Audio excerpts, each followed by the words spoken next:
गुरुदेव श्री की आज्ञा से अंतर्गत दशांग सूत्र का तृतीय वर्ग तयो वग्गो जैनम भन्ते समनेनम जाव संपत्तेनम अठमस्स अंगस्स दोच्चस्स वग्गस्स अयमट्टे पन्नते तच्चसनम भन्ते वग्गस्स समनेनम जाव संपत्तेनम के अट्टे पन्नते एवं खलु जंबू समनेनम जाव संपत्तेनम अठमस्स अंगस्स तच्चस्स वग्गस्स अंतर्गत दशानम तेरस अज्जैन पन्नता तंजः अणीय सेने अनंत सेने अजीय सेने अणि हयरियु देवसेने सत्तुसेने सारणे गए सुमुहे तुम्महे कुवये दारुये अनादिट्टि जैनम बंते समनेनम जाव संपत्तेनम अठमस्स अंगस्स अंतर्गत दशानम तच्चस्स वग्गस्स तेरस अज्जैन पन्नता तंजः अणीय सेने जाव अनादिट्टि पडमसनम बंते अज्जैनस्स अंतर्गत दशानम समनेनम जाव संपत्तेनम के अट्टे पन्नते जंबू स्वामी भव भय भंजक हे पूज्य श्रमण यावत मुक्ति प्राप्त प्रभु ने 8वें अंग अंतर्गत दशा सूत्र के दूसरे वर्ग का यह भाव कहा है।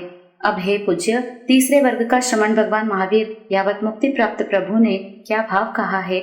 आर्य सुधर्मा हे जंबू श्रमण भगवान महावीर स्वामी ने 8वें अंग शास्त्र अंतर्गत दशा सूत्र के तीसरे वर्ग में 13 अध्ययनों का वर्णन किया है, जो इस प्रकार है। अनीक सेन, अनंत सेन, अजित सेन, अनिह त्रिपु, देवसेन, शत्रुसेन, सारण, गजसुकुमाल, सुमुख, दुर्मुख, कूपक, दारुक और अनादृष्टि। जंबू स्वामी इस प्रकार निश्चय करके हे भगवान श्रमण यावत मोक्ष प्राप्त प्रभु महावीर ने 8वें अंग शास्त्र अंतर्गत दशा सूत्र के तीसरे वर्ग में अनिक सेन से अनादृष्टि तक 13 अध्ययन फरमाए हैं। तो श्रमण भगवान महावीर स्वामी ने प्रथम अध्ययन का क्या भाव फरमाया है। पढ़मम अध्ययनम प्रथम अध्ययन एवं खलु जंबू तेनम कालनम तेनम समयनम बद्दिलपुरे नामम नयरे होता रिदिति निय समिद्धे वन्नौ तत्सनम बद्दिलपुरस्स नयरस्स बहिया उत्तरपुरत्थि में तिसि भाये सिरिवणे नामम उज्जाने होता वन्नौ जियसत्तुराया तत्थणम बद्दिलपुरे नयरे नागे नामम गहावई होता अड्डे जाव अपरिपूये तत्सनम नागस्स गहावईस्स सुलसा नामम भार्या होता सुकुमाला जाव सुरुवा तत्सनम नागस्स गहावईस्स पुत्ते सुलसाये भार्याये अत्तये अणीय सेने नामम कुमारे होता सुकुमाले जाव सुरुवे पंचधाई परिखित्ते तंजः क्षीरधाई मंजनधाई मंडनधाई कीलावणधाई अंकधाई जहाँ धड़पईने जाव गिरिकंदर मल्लिनेव चंपक वर पायवे सुहम सुहेणम परिवढ़ई। आर्य सुधर्मा हे जंबू उस काल उस समय में बदिलपुर नाम का नगर था। वह नगर उत्तम नगरों के सभी गुणों से युक्त, धन धान्यादि से परिपूर्ण, भय रहित एवं भवनादि से समृद्ध वर्णन करने योग्य था। उस बदिलपुर नगर में नाग नामक गाथापति रहता था। वह रिद्धि संपन्न एवं अपराभूत था। उस नाग नामक गाथापति के सुलसा नामक भार्या थी। वह सुकुमार एवं रूपवती थी। उस नाग गाथापति एवं सुलसा पत्नी के अनिकसेन नामक पुत्र उत्पन्न हुआ। वह भी सुकुमार एवं रूपवान था। उसका 5 दाइयों के द्वारा पालन पोषण किया गया। 5 दाई माताएं थी, दूध पिलाने वाली, स्नान कराने वाली, आभूषण वस्त्रादि पहनाने वाली, खेल खिलाने वाली एवं गोद में रखने वाली। वह अनिकसेन दृढ़ प्रत्यय के कुमार ओवाई सूत्र में वर्णित के समान एवं पर्वत की गुफा में चंपक वृक्ष के समान सुखपूर्वक बढ़ रहा था। तैणम तम अणीयसेनम कुमारम साहिरेगम अठवास जायम अम्मा पियरो कलायर्य जाव भोग समथे जाये यावी होता तैणम तम अणीयसेनम कुमारम उम्मुख बालभावम जानिता अम्मा पियरो सरिसयानम सरिसवयानम सरिसत्तयानम सरिसलावण्य रूव जोवण्य गुणुववेयानम सरिसे हिंतो कुले हिंतो अणिलियानम बत्तीसाये इभवर कन्नगानम एक दिवसेनम पाणिम गिनावेन्ति। इस तरह अनिकसेन कुमार को 8 वर्ष से अधिक वय का होने के कारण माता पिता ने कलाचार्य के पास भेजा, यावत वह भोग समर्थ युवावस्था को प्राप्त हुआ। तब उस अनिकसेन कुमार को माता पिता ने उन्मुक्त बाल भाव अर्थात युवावस्था में प्रविष्ट हुआ जानकर उसके अनुरूप समान वय वाली, समान त्वचा और रूप लावण्य तथा तारुण्य गुण वाली अपने समान कुलों से लाई गई 32 इभ्य सृष्टियों की कन्याओं के साथ उसका एक ही दिन में पाणी ग्रहण संस्कार करवाया। तैणम से नागे गहावई अणीयसेनस्स कुमारस्स इमम येरुवम पीदानम दलयई तंजः 32 हिरण्यकोडियो जहाँ महाबलस्स जाव उपिम पासाय वर गए फुट्टमाणेहिम मोइंग मत्तयेहिम भोग भोगायिम भुंजेमाणे विहरई तेनम कालनम तेनम समयनम अरह अरिठनेमि जाव समोसडे सिरिवणे उज्जाने आहापड़ी रोवम उगहम जाव विहरई परिसा निगया तैणम तस अणीयसेनस कुमारस तम महया जनसद्दम जहा गोयमे तहा नवरम सामाय्य मायियायम चौदस पूवायम अहिजयी वीसम वासायम परियावो सेसम तहेव जाव सेतुंजे पव्वये मासियाये सलेहनाये जाव सिद्धे एवं खलु जम्बू समनेनम जाव संपत्तेनम अठमस अंगस अंतगढ़ दसानम तचस वकस पड़मस अज्जयनस अयमटे पन्नते। पाणी ग्रहण कराने के पश्चात उस नागगातापति ने अनिकसेन कुमार को इस प्रकार का प्रीतिदान दिया, जैसे कि 32 करोड़ चांदी, सोना आदि। इसका विवरण महाबल के समान समझना चाहिए। यावत इस प्रकार अनिकसेन ऊपर प्रासाद में बजती हुई मृदंगों की तालों के साथ उत्तम भोगों को भोगते हुए रहने लगा। उस काल उस समय में अरिहंत अरिष्ट नेमी यावत बदिलपुर पधारे। श्रीवन नामक उद्यान में यथाविधि अवग्रह तृणादि की आज्ञा लेकर समवस्त्रत हुए विराजमान हुए। धर्म श्रवण करने परिषद आई। तदनंतर उस अनिकसेन कुमार के कर्ण रंध्रों में प्रभु दर्शनार्थ जाते हुए जनसमूह का विपुल जनरव कोलाहल पड़ा। गौतम कुमार के समान अनिकसेन ने भी समवसरण में जा प्रभु की पातक प्रक्षालिनी धर्म देशना श्रवण कर माता पिता के आज्ञा ले प्रभु के चरणों में दीक्षा ग्रहण की। विशेष यह कि सामायिक आदि 6 आवश्यक के साथ 14 पूर्वों का ज्ञान सीखा। 20 वर्ष की श्रमण पर्याय का पालन किया। शेष उसी प्रकार शत्रुंजय पर्वत पर जाकर 1 मास की सलेखना करके यावत सिद्ध हुए। इस प्रकार है जम्बू श्रमण भगवान यावत मुक्ति प्राप्त प्रभु ने 8वें अंतकृत दशासूत्र नामक अंग शास्त्र के 3रे वर्ग के प्रथम अध्ययन का इस प्रकार वर्णन किया है। द्वितीय से 6ठा अध्ययन एवं जहा अणियसेने एवं सेसावी अनंतसेने अजियसेने अणिहयरियु देवसेने सत्तुसेने 6 अज्जयना एगगम 32 दावो विसम वासाइम परियाओ 14 पूवाइम अहिजंती सेतुंजे जाव सिद्धा। जिस प्रकार अनिकसेन कुमार का वर्णन किया गया है उसी प्रकार शेष अध्ययन भी अनंतसेन, अजितसेन, अनिहत्रिपु, देवसेन और शत्रुसेन समझना। ये 6 ही अध्ययन एक समान है। इन सबको भी 32 करोड़ चांदी सोने का दहेज मिला। सबका 20 वर्ष का दीक्षा काल रहा। सबने 14 पूर्वों का अध्ययन किया एवं सभी शत्रुंजय पर्वत पर यावत सिद्ध हुए। सप्तमम अध्ययनम सप्तम अध्ययन जैनम भन्ते उख्यवो सप्तमस्स तेनम कलनम तेनम समयनम भारवय्ये नयरिये जहा पड़मे नवरम वसुदेवे राया धारिणी देवी सिहो सुमिने सारणे कुमारे 50 दाओ 14 पूवायम वीसम वासायम परियाओ सेसम जहा गोयमस जाव सेतुंजे सिद्धे। उत्क्षेपक शब्द 7वें अध्ययन का प्रारंभिक वाक्य है। जम्बू स्वामी, हे पूज्य, श्रमण भगवान महावीर ने 6ठे अध्ययन का जो भाव कहा वह सुना। अब 7वें अध्ययन का क्या अधिकार है, कृपा कर फरमाइए। आर्य सुधर्मा, उस काल उस समय द्वारिका नगरी थी। वहाँ का वर्णन प्रथम अध्ययन के समान समझा जाए। विशेष वहाँ वसुदेव राजा थे और धारिणी देवी उनकी रानी थी। देवी ने सिंह का स्वप्न देखा। उनके कुंवर का नाम सारण कुमार था। उसे विवाह में 50-50 स्वर्ण रजत कोटि का प्रतिदान मिला। सारण कुमार ने सामायिक आदि 14 पूर्वों का अध्ययन किया। 20 वर्ष तक दीक्षा पर्याय का पालन किया। शेष गौतम कुमार की तरह शत्रुंजय पर्वत पर 1 मास की सल्लेखना सहित यावत सिद्ध हुए। 8मम अध्ययनम अष्टम अध्ययन जैनम भन्ते उख्यवो 8मस्स एवं खलु जम्बू तेनम कलनम तेनम समयनम भारवय्ये नयरिये जहा पड़मे जाव अरह अरिठनेमि सामी समोसडे तेनम कलनम तेनम समयनम अरहो अरिठनेमिस्स अंतेवासी च अनगारा भायरो सहोयरा होता सरिसया सरिसतया सरिसव्वया नीलुप्पल गवल गुलिय अल्लयसी कुसुमपगासा सिरिवच्चम कियवच्चा कुसुम कुंडल बद्दलया नलकुब्बर समाना। जम्बू स्वामी, हे पूज्य, 7वें अध्ययन का भाव सुना। अब 8वें का प्रभु महावीर ने क्या अधिकार कहा है सो कृपा कर फरमाइए। आर्य सुधर्मा, इस प्रकार है जम्बू, उस काल उस समय में द्वारिका नगरी में प्रथम अध्ययन में किए गए वर्णन के अनुसार यावत अरिहंत अरिष्ट नेमि भगवान पधारे। उस समय उस काल में भगवान नेमिनाथ के अंतेवासी शिष्य 6 मुनि सहोदर भाई थे। वे समान आकार वाले, समान त्वचा वाले और अवस्था में समान दिखने वाले थे।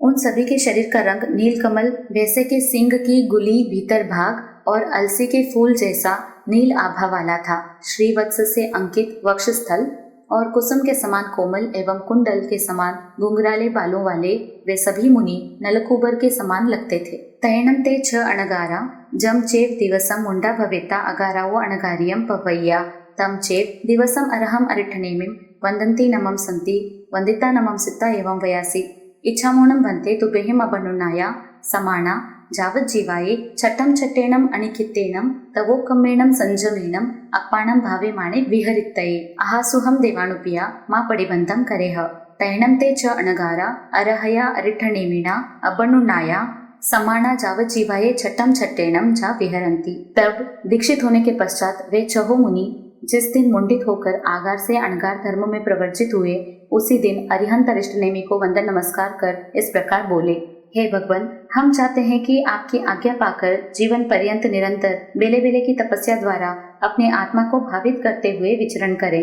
प्रभु ने कहा, हे देवानुप्रियो, जिससे तुम्हें सुख प्राप्त हो वही कार्य करो, प्रमाद मत करो। तब भगवान के ऐसा कहने पर वे चहो मुनि भगवान अरिष्टनेमि की आज्ञा पाकर जीवन भर के लिए बेले बेले की तपस्या करते हुए यावत विचरण करने लगे। तैणंते च अणगारा अण्णया कयायम छट्टकमण पारणगंसी पड़माये पोरिसिये सज्जायम करेंती जहा गोयमसामी जाव इच्छामोणम भन्ते छट्टकमणस्य पारणये तुबेहिम अवर्णुनाया समानातिहिम संघाड़येहिम वारवये नयरिये जाव अडितये आहासुहम देवानुपिया तैणंते च अणगारा अरहया अरिठनेमिना अबनुनाया समाना अरहम अरिठनेमिं वंदन्ति नमं सन्ति वंदिता नमं सिता अरहो अरिठनेमिस्स अंतियाओ सहसंभवनाओ उज्जानाओ पडिनिखमंति पडिनिखमिता तेहिं संघाड़येहिं अतुर्यं जाव अडन्ति तत्थणम् एगे संघाड़ये वारवये नयरिये उच्चनीय मज्जिमायं कुलायं घरसमुदानस्य बिकायरियाये अडमाणे अडमाणे वसुदेवस्स रणो देवय्ये देविये गियम अणुपविठे तैणं सा देवै देवी ते अणगारे यजमाने पासै पासिता हटतुट चित्तमानंदिया पीयीमणा परमसोमणस्य हरिसवस व्यसप्पमाण हियया आसनाओ अभुटै अभुटिता सतटपयायिं अणुगच्चै अणुगच्चिता तिकोतो आयाहिनं पयाहिनं करೈ करिता वंदै नमं सई वंदिता नमं सिता जेणेव भत्त घरे तेने उवागच्चै उवागच्चिता सिंह केसराणं मोयगाणं थालं भरै भरिता ते अणगारे पडिलाभेयी पडिलाभिता वंदै नमं सई वंदिता नमं सिता पड़ी विसज्जयी। तदनंतर उन चहु मुनियों ने अन्यथा किसी समय बेले की तपस्या के पारने के दिन प्रथम प्रहर में स्वाध्याय किया और गौतम स्वामी के समान यावत बोले, हे भगवान, हम बेले की तपस्या के पारने में आपकी आज्ञा पाकर दो दो के 3 संघाड़ों से द्वारिका नगरी में यावत भिक्षा हेतु भ्रमण करना चाहते हैं। प्रभु ने कहा, हे देवानुप्रिय, जैसा तुम्हें सुख प्राप्त हो वैसा ही करो। तब उन चहो मुनियों ने अरिहंत अरिष्टनेमि की आज्ञा पाकर प्रभु को वंदन नमस्कार किया। वंदन नमस्कार करके वे भगवान अरिष्टनेमि के पास से सहस्राम्र वन उद्यान से प्रस्थान करते हैं। उद्यान से निकलकर वे दो दो के 3 संघाटकों में सहज गति से यावत भ्रमण करने लगे। उन 3 संघाड़ों में से एक संघाड़ा द्वारिका नगरी के ऊंच नीच मध्यम कुलों में एक घर से दूसरे घर भिक्षाचर्या के हेतु भ्रमण करता हुआ राजा वसुदेव की महारानी देवकी के प्रासाद में प्रविष्ट हुआ। उस समय वह देव की रानी उन 2 मुनियों के एक संघाड़े को अपने यहाँ आते देखकर हृष्ट पुष्ट चित्त में आनंदित हुई। प्रीतिवश उसका मन परम आह्लाद को प्राप्त हुआ। हर्षातिरेक से उसका हृदय कमल प्रफुल्लित हो उठा। आसन से उठकर वह 7-8 कदम मुनि युगल के सम्मुख गई। सामने जाकर 3 बार दक्षिण की ओर से उनकी प्रदक्षिणा की। प्रदक्षिणा कर उन्हें वंदन नमस्कार किया। वंदन नमस्कार के पश्चात जहाँ भोजनशाला थी वहां गई। भोजनशाला में जाकर वासुदेव कृष्ण के प्रसाद योग्य सिंह केसर मोदकों से एक थाल भरा और थाल भरकर उन मुनियों को प्रतिलाभ दिया। प्रतिलाभ देने के पश्चात देवकी ने उन्हें पुनः वंदन नमन कर विसर्जित किया। तैणं तरम चरणम दोचे संघाड़ये बारवये नयरिये उच्च जाव पड़ी विसज्जयी तैणं तरम चरणम तच्चे संघाड़ये उच्चरणीय जाव पडिलाभेयी पडिलाभिता एवं पयासी किन्नम देवानुपिया कण्णस वासुदेवस इमीसे बारवये नयरिये दुवालस जोयण आयामाये नवजोयण वितिन्नाये पच्चकम देवलोक भूयाये समना निघंता उच्चरणीय मज्जिमायं कुलायं घरसमुदानस बिकायरियाये अडमाण भत्तपाणं नो लभन्ति जन्नम तायं चेव कुलायं भत्तपाणाये भुज्जो भुज्जो अणुपविसन्ति। प्रथम संघाटक के लौट जाने के पश्चात उन 6 सहोदर साधुओं के 3 संघाटकों में से दूसरा संघाटक भी द्वारिका के उच्च नीच मध्यम आदि कुलों में भिक्षार्थ भ्रमण करता हुआ महारानी देवकी के प्रासाद में आया। देवकी ने प्रथम संघाटक की भांति दूसरे मुनि संघाटक को भी हृष्ट पुष्ट हो यावत सिंह केसर मोदकों का प्रतिलाभ देकर विसर्जित किया।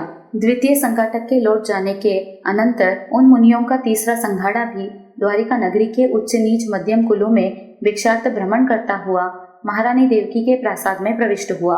देवकी ने पहले आए 2 संघाटकों के समान उस तीसरे संघाटक को भी हृष्ट पुष्ट हो यावत सिंह केसर मोदकों का प्रतिलाभ दिया।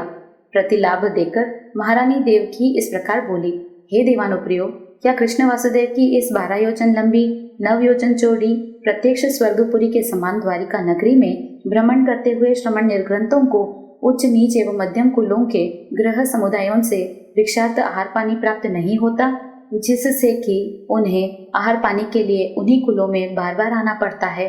तैणम ते अनगारा देवयीम देवीम एवं वयासी नो खलु देवानुप्रिये कन्नस्स वासुदेवस्स इमीसे 12 नयरिये जाव देवलोग भूयाये समणा निघंता उच्च नीय जाव अडमाणा भत्तपाणम नो लभंती नो चेवणम तायम तायम कुलायम दोचंपी तच्चंपी भत्तपाणाय अनुपविसंति।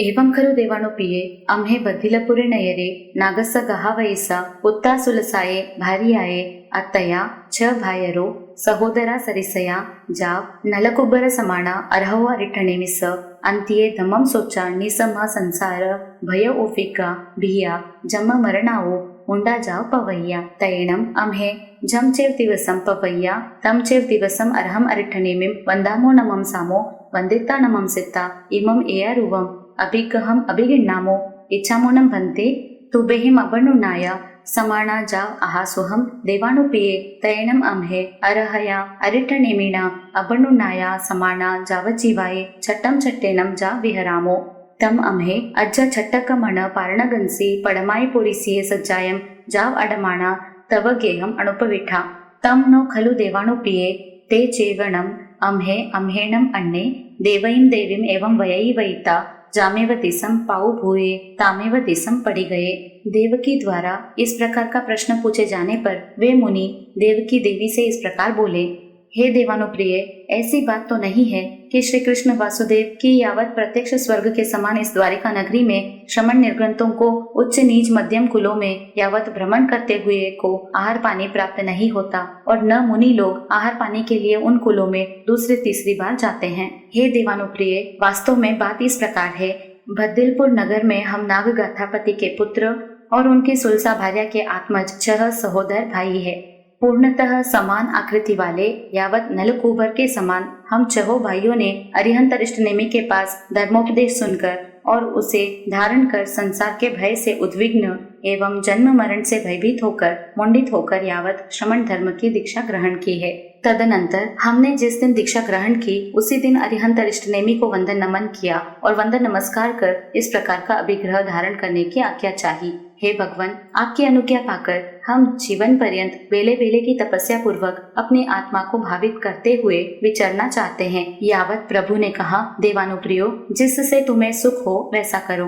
उसके बाद अरिहंत अरिष्टनेमि की अनुज्ञा प्राप्त होने पर हम जीवन भर के लिए निरंतर बेले बेले की तपस्या करते हुए विचरने लगे। इस प्रकार आज हम 6 भाई बेले की तपस्या के पारने के दिन प्रथम प्रहर में स्वाध्याय करने के पश्चात प्रभु अरिष्टनेमि की आज्ञा प्राप्त कर यावत 3 संघाटकों में भिक्षार्थ उच्च मध्यम एवं निम्न कुलों में भ्रमण करते हुए तुम्हारे घर आ पहुँचे हैं। हे देवानुप्रिय, ऐसी बात नहीं है कि जो पहले 2 संघाटकों में मुनि तुम्हारे यहाँ आए थे वे हम ही है, वस्तुतः हम दूसरे हैं। उन मुनियों ने देवकी देवी को इस प्रकार कहा और यह कहकर वे जिस दिशा से आए थे उसी दिशा की ओर लौट गए। तैणम तीसे देवय्ये देवीये अयमेया रूवे अजत्ये जाव समुपन्ने एवं खलु अहम कोलासपुरे नयरे अयमुत्तेनम कुमार समनेनम बालतने वागरिया तुमम देवानुप्रिये अट्ठपुत्ते पया इस्ससी सरिसये जाव नलकुब्बर समाने नो चेवणम बारहे वासे अण्णाओ अम्मयाओ तारिसये पुत्ते पया इसंति तम नम मिच्चा इणम नम पचकमेव दिसई भारहे वासे अण्णाओ वि अम्मयाओ खलु एरिसये जाव पुत्ते पयायाओ तम गच्छामीनम अर्हम अरिठनेमिम वंदामि नमम सामी वंदिता नमम सिता इमम चरणम एयरुवम वागरणम पुच्छिसामि ते कट्टु एवं संपेहि संपेहिता कौडुंबियपुरी से सद्दावेहि सद्दाविता एवं वयासी लहु कर्ण जानपवरम जाव उवट्ट वेंती जहा देवानंदा जाव पजवासई इस प्रकार की बात कहकर मुनियों के लौट जाने के पश्चात उस देवकी देवी को इस प्रकार का विचार यावत अध्यवसाय उत्पन्न हुआ। पोलासपुर नगर में अतिमुक्त कुमार नामक श्रमण ने मेरे समक्ष बचपन में इस प्रकार भविष्यवाणी की थी कि हे देवानुप्रिय देवकी, तुम एक दूसरे से पूर्णतः समान सरीखे 8 पुत्रों को जन्म दोगी जो नल कुबर के समान होंगे। भरत क्षेत्र में दूसरी कोई माता वैसे पुत्रों को जन्म नहीं देगी। वह भविष्यवाणी मिथ्या सिद्ध हुई, क्योंकि यह प्रत्यक्ष ही दिख रहा है कि भरत क्षेत्र में अन्य माताओं ने भी सुनिश्चित रूपेण ऐसे पुत्रों को जन्म दिया है। मुनि की बात मिथ्या नहीं होनी चाहिए, फिर यह प्रत्यक्ष में उससे विपरीत क्यों? तो ऐसी स्थिति में मैं अरिहंत अरिष्टनेमी भगवान की सेवा में जाऊं, उन्हें वंदन नमस्कार करूं और वंदन नमस्कार करके इस प्रकार के कथन के विषय में प्रभु से पूछूं। इस प्रकार सोचा। ऐसा सोचकर देवकी देवी ने आज्ञाकारी पुरुषों को बुलाया और बुलाकर इस प्रकार बोली, लघु कर्ण वाले शीघ्रगामी श्रेष्ठ रथ को उपस्थित करो। आज्ञाकारी पुरुषों ने रथ उपस्थित किया। देवकी महारानी उस रथ में बैठकर यावत प्रभु के समवसरण में उपस्थित हुई और देवानंदा द्वारा जिस प्रकार भगवान महावीर की परिउपासना किए जाने का वर्णन है, उसी प्रकार महारानी देवकी भगवान अरिष्टनेमी की यावत परिउपासना करने लगी। तयेनम अरहा अरिठनेमी देवईम देवीम एवं वयासी से नूनम तव देवई इमे च अणगारे पासिता अयमेया रुवे अजत्ये जाव समुपजिता एवं खलु पोलासपुरे नयरे अयमुत्तेनं तं चेवजाव निगच्छसि निगच्चिता जेनेव ममम अन्त्यं हवमा गया से नूनम देवई देवी अयमट्टे समट्टे हंता अर्थि।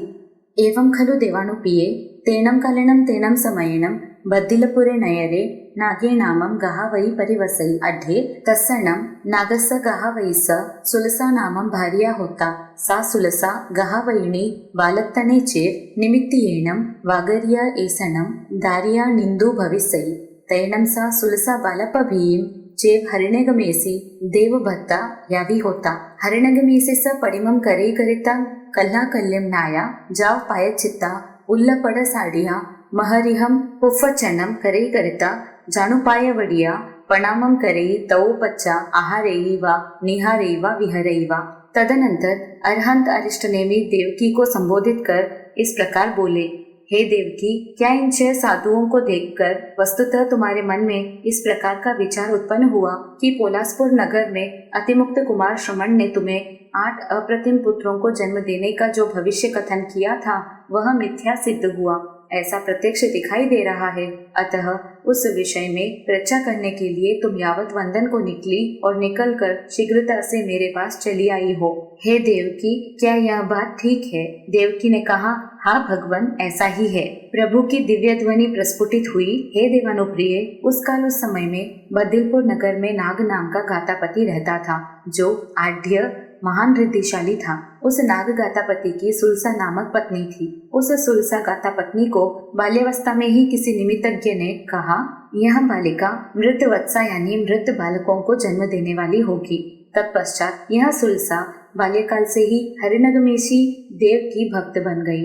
उसने हरिणगमेशी देव की मूर्ति बनाई। मूर्ति बनाकर प्रतिदिन प्रातःकाल स्नान करके यावत दुस्वप्न निवारणार्थ प्रायश्चित कर गीली साड़ी पहने हुए उसकी बहुमूल्य पुष्पों से अर्चना करती। पुष्पों द्वारा पूजा के पश्चात घुटने टिकाकर 5 अंग नमाकर प्रणाम करती। तदनंतर आहार करती, निहार करती और अपनी दैनंदिनी के अन्य कार्य करती थी। तैनम तीसे सुलसाए गाहावैनीये भत्ती बहुमाण सुसुसाए हरिणगमेसी देवे आराहिये यावी होता। तैनम से हरिणगमेसी देवे सुलसाए गाहावैनीये अनुकंपन ठाए सुलसम गाहावैणिम तुमम चरणम दोन्नीवी सम उरियाओ करेई।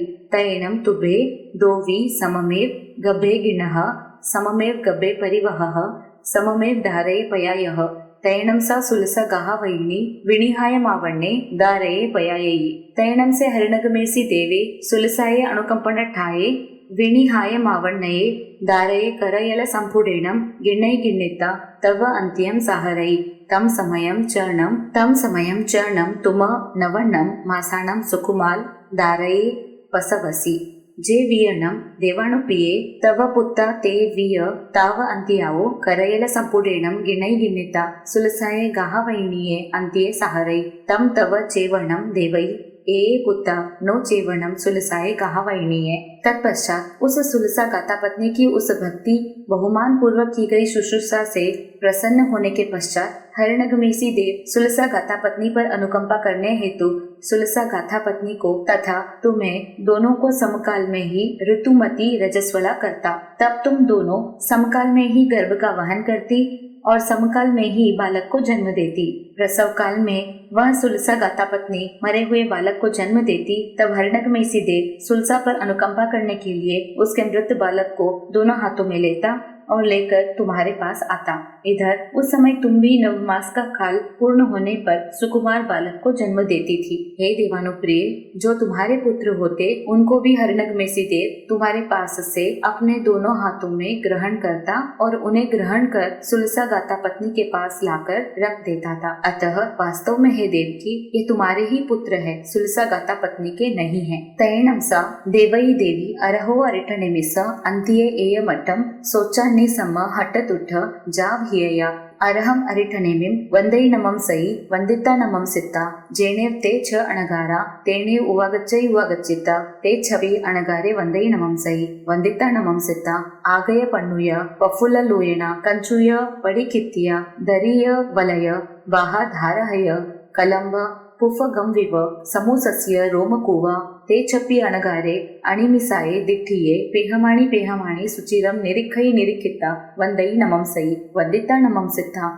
जेनेव अरह अरिठनेमि तेनेव उवागच्चई उवागच्चिता अरहम अरिठनेमि तिकुतो आयाहिनं पयाहिनं करई करिता वंदई नमम सई वंदिता नमम सिद्धा तमेव धमेयं जानपवरम दुरुहई दुरुहिता जेनेव बारवई नयरी तेनेव उवागच्चई उवागच्चिता बारवयं नयरिम अणुपविसई अणुपविसिता जेनेव सये गीहे जेनेव बाहिरिया उवटाण साला तेनेव उवागच्चई उवागच्चिता धमियाओ जानपवराओ पचुरुहई पचुरुहिता जेनेव सये वासघरे जेनेव सये सयनिज्जे तेनेव उवागच्चई उवागच्चिता सयंसी सयनिजंसी निसियई।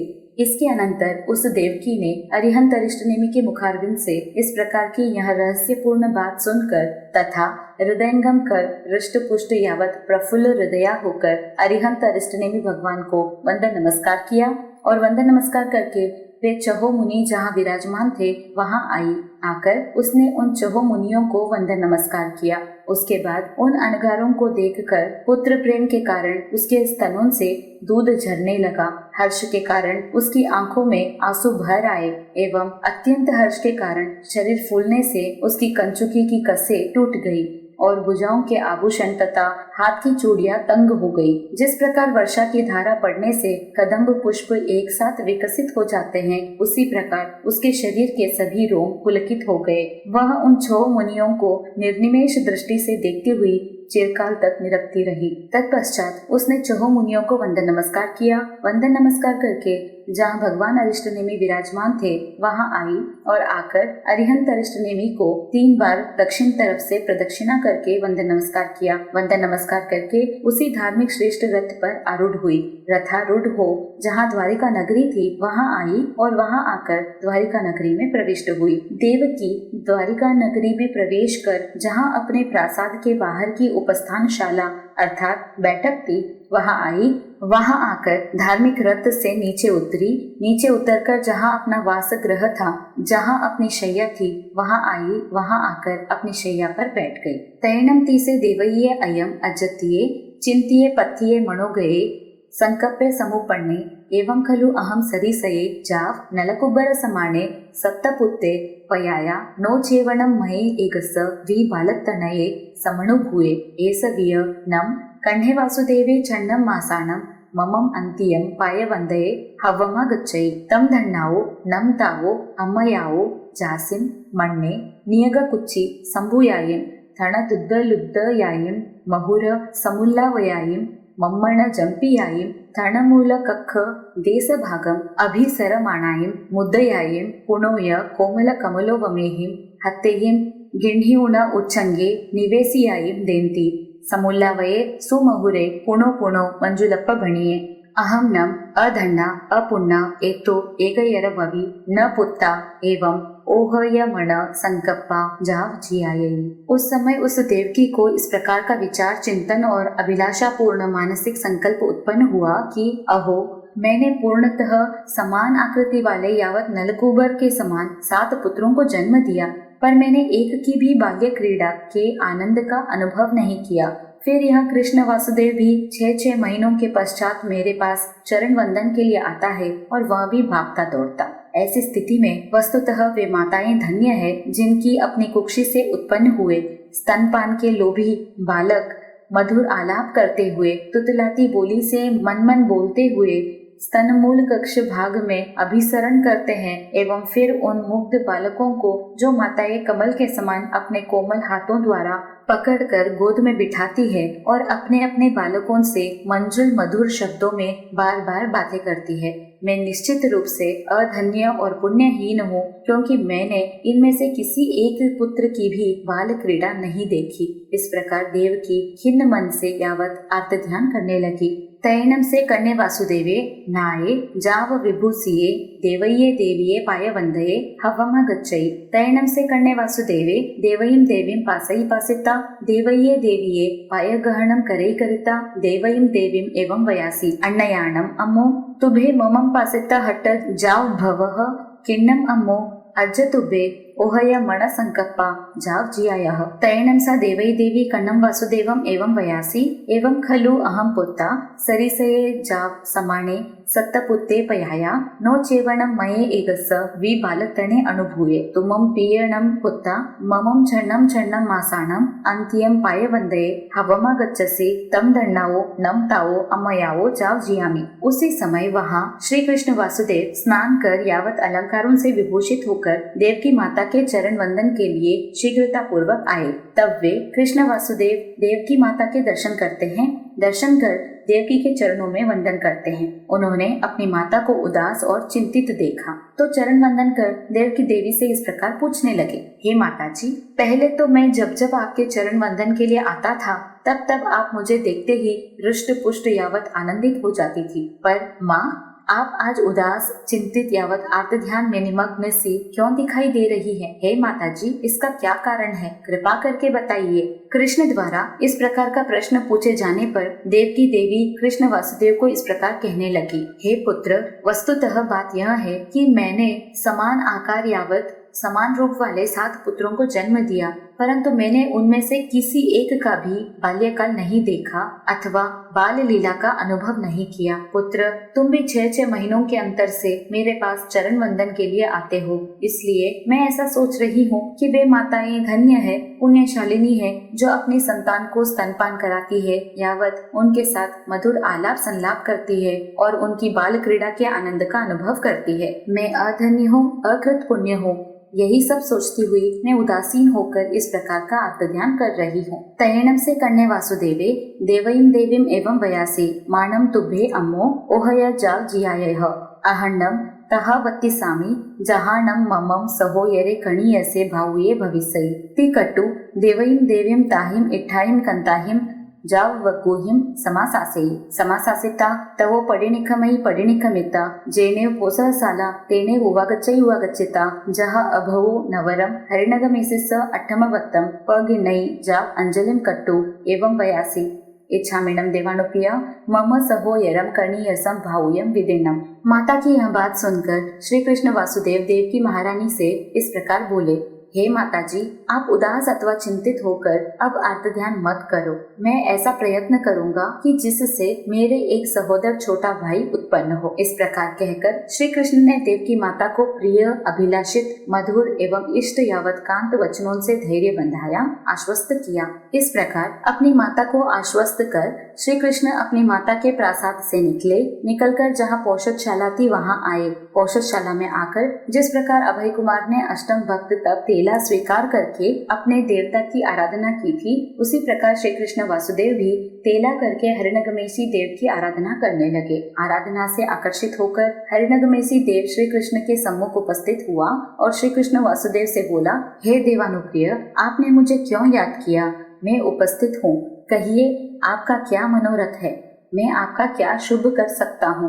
तब श्री कृष्ण वासुदेव ने दोनों हाथ जोड़कर उस देव से कहा, हे देवानुप्रिय, मेरे एक सहोदर लघु भ्राता का जन्म हो, यही मेरी इच्छा है। तैणम से हरिणगमेसी देवे कर्णम वासुदेवम एवं वयासी होई ही नम देवानुप्रिया तव देवलोय चूये सहो यरे कणीयसे भावुये सेनम ओमुख बाल भावे जाव जोवर्ण गमणु पत्ते अरहो अरिठणे विस अंत्य मुंडे जाव पवई सई कर्णम वासुदेवम दोचंपी तच्चंपी एवं वयई वयिता जामेव दिसम पाऊ भूये तामेव दिसम पड़ी गए। तदनंतर श्री कृष्ण वासुदेव द्वारा अपनी आराधना हेतु की गई तेले की तपस्या से प्रसन्न होकर हरिणगमेसी देव श्री कृष्ण वासुदेव से इस प्रकार बोला, हे देवानुप्रिय, देवलोक का एक देव वहाँ की आयुष्य पूर्ण होने पर देवलोक से च्युत होकर आपके सहोदर छोटे भाई के रूप में जन्म लेगा और इस तरह आपका मनोरथ अवश्य पूर्ण होगा। परंतु वह बाल्यकाल बीतने पर यावत युवावस्था प्राप्त होने पर भगवान श्री अरिष्टनेमि के पास मुंडित होकर श्रमण दीक्षा ग्रहण करेगा। श्री कृष्ण वासुदेव को उस देव ने दूसरी बार तीसरी बार भी यही कहा और यह कहने के पश्चात जिस दिशा से आया था उसी दिशा की ओर लौट गया। तयनम से कन्ने वासुदेवे होसह सालाओ पडिनिखमयी पडिनिखमिता जेनेव देवई देवी तेनेव उवागच्चई उवागच्चिता देवये देविये पाय गहनम करई करिता एवं वयासी होई हीनम अम्मो ममम सहोयरे कणीयसे भाउति कट्टु देवईम देवीम इटाहिम जाव आसा से ही आसा सिता जामेव दिसम पाऊ भूये तामेव दिसम पड़ी गए। तैणम सा देवई देवी अण्णया कयायम तंसी तारी सगंसी सैनि जनसी जाव सीहम सुमेने पासिता पड़ी बुद्धा जाव हट तुट्ट हिया तम गभम सुहेनम परिवहई। इसके पश्चात श्री कृष्ण वासुदेव पोषशाला से निकलकर देव की माता के पास आए और आकर अपनी माता का चरण वंदन किया। चरण वंदन करके वे माता से इस प्रकार बोले, माता जी, मेरे एक सहोदर छोटा भाई होगा, अब आप चिंता ना करें, आपकी इच्छा पूरी होगी। ऐसा कहकर उन्होंने देव की माता को मधुर एवं इष्ट वचनों से आश्वस्त किया और आश्वस्त करके जिधर से आए थे उधर ही लौट गए। कालांतर में उस देव की माता ने जब वह पुण्यशाली के योग्य सुख शैया पर सोई हुई थी तब एक सिंह का स्वप्न देखा। स्वप्न देखकर वह जागृत हुई, पति से वृत्तांत कहा, अपने मनोरथ की पूर्णता को निश्चित समझकर यावत हर्षित एवं हृष्ट पुष्ट होती हुई वह सुख पूर्वक अपने उस गर्भ का परिवहन पालन पोषण करने लगी। तैणम सा देवई देवी नवर्णम मासाणम जासु मणारत्त बंधु जीवया लखरस सरस पारिजातक तरुण दिवायर समपभम सव्व नयनकंतम सुकुमालम जाव सुरुवम गय तालुय समानम धारयम पयाया जम्मणम जहा मेह कुमारे जाव जमहानम अम्हे इमे दारये गय तालुय समाने तम होणम अम्हम एयस दारयस नाम देजे गय सुकुमाले तयणम तस दारगस अम्मा पियरो नामम करेई गय सुकुमालेती से समझा मेहे जाव अलम भोग समते जाये यावी होता। तत्पश्चात उस देव की देवी ने नवमास 7 दिन का काल पूर्ण होने पर जवा कुसुम बंदुक पुष्प जीवक लाक्षारस श्रेष्ठ पारिजात एवं उदयीमान सूर्य के समान रक्त लाल कांति वाले सर्वजन नयनाभिराम सुकुमाल यावत गज तालु के समान रूपवान पुत्र को जन्म दिया। जन्म का वर्णन मेघ कुमार के समान समझना चाहिए। यावत नामकरण के समय माता पिता ने सोचा, क्योंकि हमारा यह बालक गज तालु के समान सुकोमल एवं सुंदर है, इसलिए हमारे इस बालक का नाम गज सुकुमाल हो। इस प्रकार विचार कर उस बालक के माता पिता ने उसका गज सुकुमाल नाम रखा। शेष वर्णन याथा धर्म कथांग सूत्र अध्ययन 1 में वर्णित मेघ कुमार के समान समझना। इस प्रकार क्रमशः गज सुकुमाल भोग समर्थ हो गया। तत्थणम 12 नयरिये सोमिले नाम महाणे परिवसई अढे रियुवेय जा सुपरिनिठिये यावी होता। तत्सणम सोमिलस महानस सोमसिरी नाम महाणी होता सुकुमाला। तत्सणम सोमिलस महानस धूया सोमसिरिये महाणीये अत्तया सोमा नामम धारिया होता सुकुमाल जाव सुरुवा रुवेणम जाव लावण्येणम उक्किट्टा उक्किट्ट शरीरा यावी होता। तैणम सा सोमाधारिया अण्णया कयायम नाया जाव विभूसिया बहुहिम खुजाहिम जाव परिकिता सयाओ गिहाओ ಪಡಿನಿಖಮೈ ಪಡಿನಿಖಮಿತ ಜೇಣೇವ್ ರಾಯಮಗ್ಗೆ ತೇಣೇವ್ ಉವಗಚ್ಚೈ ಉವಗಚ್ಚಿತ रायमगन कणग तिंदुस एणम कीलमाणी कीलमाणी चिट्टई। उस द्वारिका नगरी में सोमिल नामक एक ब्राह्मण रहता था जो समृद्ध था और ऋग्वेद, यजुर्वेद, अथर्ववेद, सामवेद इन चारों वेदों का सांगोपांग पूर्ण ज्ञाता था। उस सोमिल ब्राह्मण के सोमश्री नाम की ब्राह्मण पत्नी थी। सोमश्री सुकुमार एवं रूप लावण्य संपन्न थी। उस सोमिल ब्राह्मण की पुत्री और सोमश्री की आत्मजा सोमा नाम की कन्या थी जो सुकुमार यावत बड़ी रूपवती थी। उसका रूप लावण्य एवं देह यष्टि शरीर का गठन भी उत्कृष्ट था।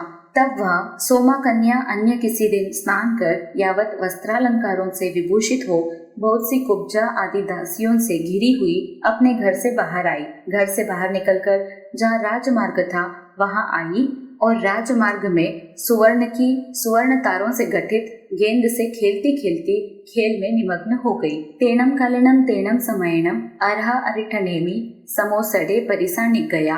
तैणम से कन्ने वासुदेवे इमी से कहाए लद्दट्टे समाणे नाये जा विभूसिये गए सुकुमालेनम कुमारेणम सद्दिम हत्ती खंद वर गए सकोरंट मल्लदामेणम छत्तेनम दरिज्जा मानेणम सेयवर चामराहिम उद्दुवमाणिहिम वारवय्ये नयरिये मज्जम मज्जेनम अरहो अरिटनेमिस पायवंदये निगच्चमाणे सोमम दारियम पासई पासिता सोमाये दारियाये रुवेणय जोवन्नेणय जाय विमिहे।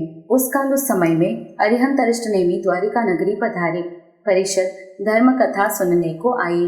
उस समय कृष्ण वासुदेव भी भगवान के शुभागमन के समाचार से अवगत होकर स्नान आदि यावत वस्त्रालंकारों से विभूषित हुए। गजसुकुमार कुमार के साथ हाथी के होदे पर आरूढ़ होकर कोरंट पुष्पों की माला और छत्र धारण किए हुए श्वेत एवं श्रेष्ठ चामरों से दोनों ओर निरंतर बिंजाते हुए द्वारिका नगरी के मध्य भागों से होकर अरहंत अरिष्टनेमी के चरण वंदन के लिए जाते हुए राजमार्ग में खेलती हुई उस सोमा कन्या को देखते हैं। सोमा कन्या के रूप लावण्य और कांति युक्त यौवन को देखकर कृष्ण वासुदेव अत्यंत आश्चर्यचकित हुए। तयनम से कन्ने वासुदेवे कोडुम्बियापुरी से सद्दावेयी सद्दाविता एवं वयासी गच्छहरणम तुभे देवानुपिया सोमिलम महाणम जायिता सोमम धारियम गिण्णई गिण्णिता कर्णम अतिउरंसी पक्षिवह। तयणम ऐसा गय सुकुमालसा भार्या भविसई। तयणम ते कोडुम्बियापुरीसा जा पक्षिवंती। तयणम ते कोडुम्बियापुरीसा जाओ पच्चा पिण्णंती। तयणम से कन्ने वासुदेवे वारवय्ये नयरिये मज्जम मज्जेनम निगच्चई निगच्चिता जेने सहसंभवने उज्जाने जाओ पज्वासई। तयणम अरह अरिठनेमी कन्नस वासुदेवस गय सुकुमालस कुमारस तीसय धम्मकः कन्हे पड़ी गए। तब कृष्ण वासुदेव आज्ञाकारी पुरुषों को बुलाते हैं। बुलाकर इस प्रकार बोलते हैं, हे देवानुप्रियो, तुम सोमिल ब्राह्मण के पास जाओ और उससे इस सोमा कन्या की याचना करो, उसे प्राप्त करो और फिर उसे लेकर कन्याओं के राजकीय अंतःपुर में पहुंचा दो। समय पाकर यह सोमा कन्या मेरे छोटे भाई गजसुकुमाल की भार्या होगी। तदनंतर कृष्ण की आज्ञा को शिरोधार्य कर वे राजसेवक सोमिल ब्राह्मण के पास गए और उससे कन्या की याचना की। इससे सोमिल ब्राह्मण अत्यंत प्रसन्न हुआ और अपनी कन्या को ले जाने की स्वीकृति दे दी। उन कौटुंबिक पुरुषों ने सोमा को उसके पिता सोमिल से प्राप्त कर यावत अंतःपुर में पहुंचा दिया और उन्होंने श्री कृष्ण को निवेदन किया कि उनकी आज्ञा का यावत पूर्णतः पालन हो गया है। तत्पश्चात कृष्ण वासुदेव द्वारिका नगरी के मध्य भाग से होते हुए निकले और निकलकर जहाँ सहस्राम्र वन उद्यान था वहां पहुंचकर यावत प्रभु को वंदन नमस्कार करके उनकी सेवा करने लगे। उस समय भगवान अरिष्टनेमी ने कृष्ण वासुदेव और गजसुकुमार कुमार प्रमुख उस सभा को धर्मोपदेश दिया।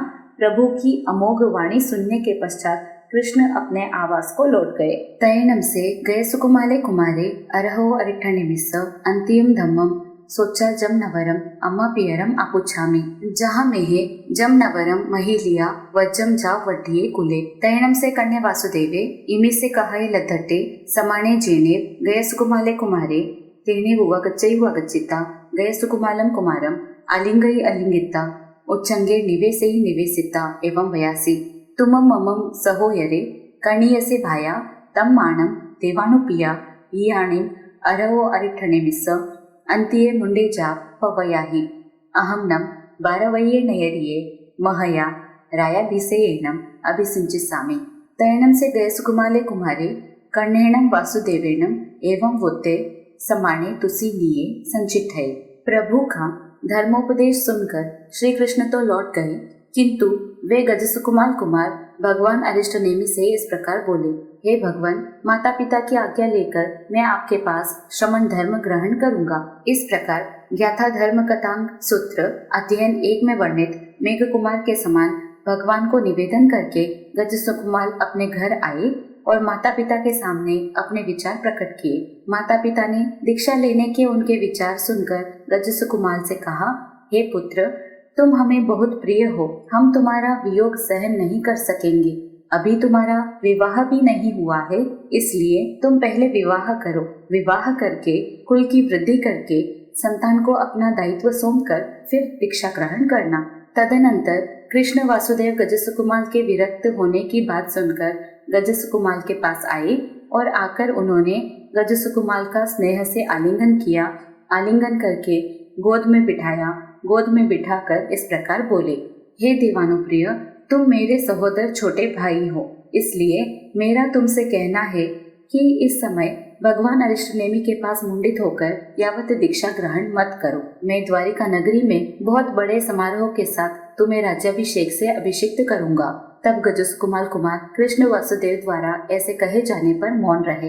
तयेणम से गए सुकुमाले कुमारे कर्णम वासुदेवम अम्मा पियरो य दोचंपी तच्चंपी एवं वयासी एवं खलु देवानुपिया मानुसया कामा असुई असासया वंतासवा जाव विपज्जहि अव्वा भविसन्ति तम इच्छामीनं देवानुपिया तुबेहिम अबनुनाये समाने अरहो अरिठनेमिस अंतिये जाव पवैते। तैणम तम गए सुकुमालम कुमारम कर्णे वासुदेवी अम्मा पियरो य जाहे नो संचायेयी बहुयाहिम अनुलोमाहिम जाव आघवित्तये ताहे अकामा चेव एवं वयासी तम इच्छामोणम ते जाया एक दिवसमवि रज्जसेरिम पासितये निखमणम जहाँ महाबल जाव तमानाये तहा जाव संजमितये। तैणम से गए सुकुमाले अनगारे जाये इरिया समये जाव कुत्तपम्बयारी। कुछ समय मौन रहने के बाद गजसुकुमाल अपने बड़े भाई कृष्ण वासुदेव एवं माता पिता को दूसरी तीसरी बार भी इस प्रकार बोले, हे देवानुप्रियो, वस्तुतः मनुष्य के काम भोग एवं देह अपवित्र अशाश्वत क्षण वृद्ध वंशी और मल मूत्र कफ वमन पित्त शुक्र एवं शोणित के भंडार है।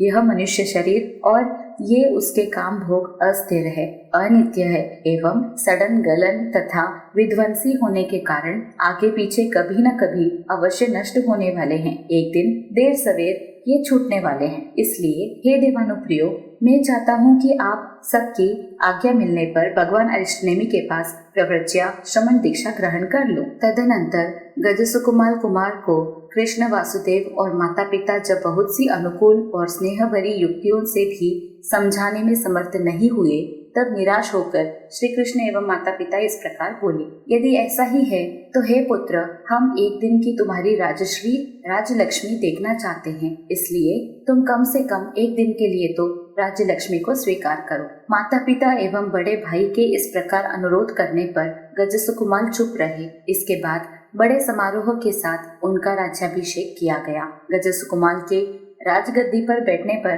माता पिता ने उससे पूछा, हे पुत्र, अब तुम क्या चाहते हो, बोलो। गजसुकुमाल ने तब उत्तर दिया, मैं दीक्षित होना चाहता हूँ। तब गजसुकुमाल की इच्छानुसार दीक्षा की सभी सामग्री मंगाई गई। दीक्षा संबंधी निष्क्रमण एवं आज्ञानुसार संयम पालन में उद्यत हुए। यहाँ तक का वर्णन महाबल, जिसका वर्णन भगवती सूत्र शतक 11 उद्देश्य 11 में उपलब्ध है, उनके समान समझना। अब वह गजसुकुमाल अनगार हो गए। इरिया समिति वाले यावत गुप्त ब्रह्मचारी बन गए।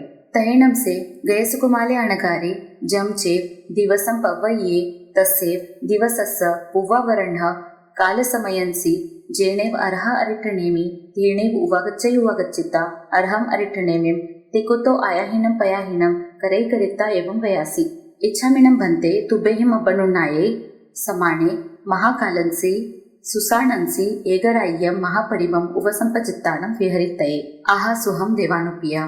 तयणं से गयसुकुमाले अणगारे अरिट्ठनेमिया अबनुनाये समाने अर्हम अरिट्ठनेमिं वंदयिनमंसै वंदिता नमंसिता अरहो अरिट्ठनेमिस्स अंतियाओ सहसं भवनाओ उज्जानाओ पडिनिखमै पडिनिखमित्ता जेने महाकाले सुसाने तेणे उवगच्चिता थंडिलं पडिलेहेयि पडिलेहिता उच्चार पास्वर्ण भूमिं पडिलेहेयि पडिलेहिता ईसिं पभारगयेणं कायेणं जावदोवी पाये सहटु एगराह्यम महापडिमम उपसंपजितानम विहरे। श्रमण धर्म में दीक्षित होने के पश्चात वे गजसुकुमार मुनि जिस दिन दीक्षित हुए उसी दिन के पिछले भाग में जहाँ अरिहंत अरिष्टनेमि विराजमान थे वहाँ आए। वहाँ आकर उन्होंने भगवान अरिष्टनेमि को दक्षिण की ओर से 3 बार प्रदक्षिणा की। प्रदक्षिणा करके वे इस प्रकार बोले, हे भगवान, आपकी अनुज्ञा प्राप्त होने पर मैं महाकाल स्मशान में एक रात्रि की महाप्रतिमा धारण कर विचरना चाहता हूँ। प्रभु ने कहा, हे देवानुप्रिय, जिससे तुम्हें सुख प्राप्त हो वही करो। तदनंतर वे गजसुकुमार मुनि अरिहंत अरिष्टनेमि की आज्ञा मिलने पर भगवान नेमिनाथ को वंदन नमस्कार करते हैं। वंदन नमस्कार कर अरहत अरिष्टनेमि के सानिध्य से चलकर वे सहस्राम्रवन उद्यान से निकलते हैं। वहां से निकलकर जहाँ महाकाल स्मशान था वहां आते हैं। महाकाल स्मशान में आकर फ्रासुक स्तंडिल भूमि जंतु रहित शुद्ध भूमि की प्रतिलेखना करते हैं। प्रतिलेखन करने के पश्चात उच्चार प्रस्रवण मल मूत्र त्याग के योग्य भूमि का प्रतिलेखन करते हैं। प्रतिलेखन के पश्चात एक स्थान पर खड़े हो अपनी देह यष्टि को किंचित झुकाए हुए एक उद्गल पर दृष्टि जमाकर दोनों पैरों को 4 अंगुल के अंतर से सिकोड़ कर एक रात्रि की महाप्रतिमा अंगीकार कर ध्यानस्थ हो जाते हैं। इमं चरणं सोमिले महाणे सामिधेयस अट्ठाये पारवय्यो नयरियो बहिया पुव्वनिगये समिहाओ य दब्बेय कुसेय पत्तामूडयं च गिण्णहि गिण्णिता तवो पडिनियतै पडिनियतिता महाकालस सुसाणस अदूर सामंतेनं वी वयमाणे संजाकाल समयंसी पविरल मणुसंसी गयसुकुमालम अणगारं पासै पासिता तम वेरम सरई सरिता आसुरुते एवं वयासी ऐसणं भो से गयसुकुमाले कुमारे अपथ्य जाव परिवज्जिये जेणं मम धूयं सोमसिरिये भार्याये अत्तयं सोमं दार्यं अधिट्ट दोसपय्यं कालवत्तिने विपजहिता मुंडे जाव पवैये। इधर सोमिल ब्राह्मण समिधा यज्ञ की लकड़ी के लिए द्वारिका नगरी के बाहर गजसुकुमार अणगार के स्मशान भूमि में जाने से पूर्व ही निकला। वह समिधा दर्भ कुश डाब एवं अग्र भाग में मुड़े हुए पत्तों को लेता है।